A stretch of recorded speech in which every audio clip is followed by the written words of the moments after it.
After forcing myself to sit through the chronic headache that was vampires suck, it was definitely time to cleanse my mind with some action and mindless violence.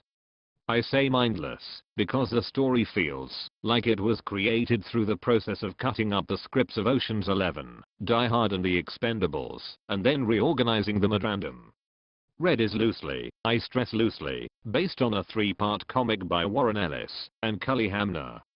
The only things director Robert Schwenk and writing partners, the Hober brothers, seem to have borrowed is the name and work history of main character Frank Moses, played by Bruce Willis.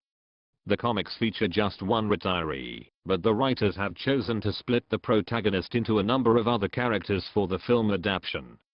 Red is held together strongly by the performances of Willis and the all-star cast of John Malkovich, Helen Mirren and Morgan Freeman, with relative newcomer to the big screen, Mary Louise Parker, more than holding her own as Willis' love interest.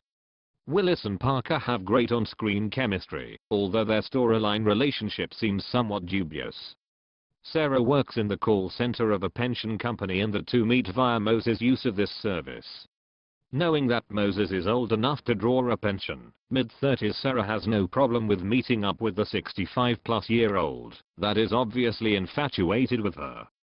From here we embark on a cross-country escape as the two characters are hunted by the CIA after they are deemed to know too much about a past operation, or something like that. The operation is never fully explained, but lots of things get blown up to make up for the lack of plot development. After meeting up with former colleagues, the group seek their revenge. Just why Moses' old workmates would willingly risk their lives for something they have no connection to is unexplained, but did I mention the amount of explosions? As I've alluded to, the action sequences in Red are awesome. They're slick, frequent and not too over the top. There are homemade bombs, machine guns aplenty and a plethora of car chases.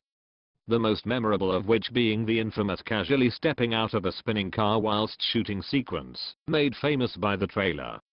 With the release of The Expendables earlier this year, it is inevitable that comparisons will be made. With both films featuring an all-star cast, both are full of the vital ingredients needed to produce the ultimate action film. Though The Expendables had a veteran UFC champion and an ex-wrestling megastar on its roster, I personally feel that Red produced a much more gripping production.